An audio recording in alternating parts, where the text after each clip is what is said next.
Illegal immigration is a major problem right now in our country. Our borders are completely insecure. It's very much a lawless group right now that we have crossing our borders illegally.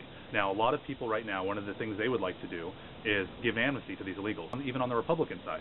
Now, they won't call it amnesty, they'll call it other things. They'll say, well, let's give them a worker program, or let's give them some other kind of permanent residence that is something other than citizenship, and say that's not amnesty.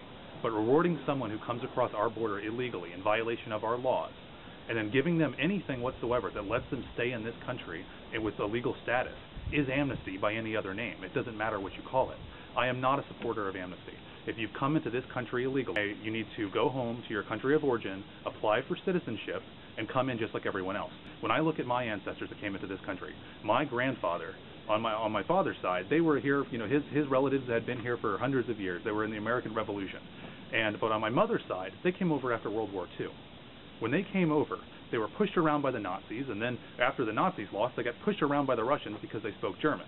And they were actually on a forced death march that the Russians, this is the wonderful face of communism, the Russians pushed them on a forced death march. And my great uncle died on that march, and they weren't even allowed to bury the dead baby. That's how cruel these Russian communists were. Well, all they wanted to do was come to America. They ended up getting in Austria, and they filled out their paperwork to go become Americans. And after they filled that paperwork out, there was a mistake on the paperwork. And my great aunt wasn't on it. Somehow her name got left off the paper. Now, they could have snuck into a ship. They had an offer. And they could have paid someone off and got on a ship and come over into this country. But they didn't. They refilled out the paperwork and spent an entire year reapplying and going through the whole process again to get citizenship in this country. And I sat there with my grandma, I remember, sitting at her table. She was making a strudel. And I'm sitting there asking her about this, and she's telling me the story about her coming into the country and what they did and what they went through. And I asked her, I said, why didn't you pay the money and get on the ship? What was it that caused you to do the paperwork and wait?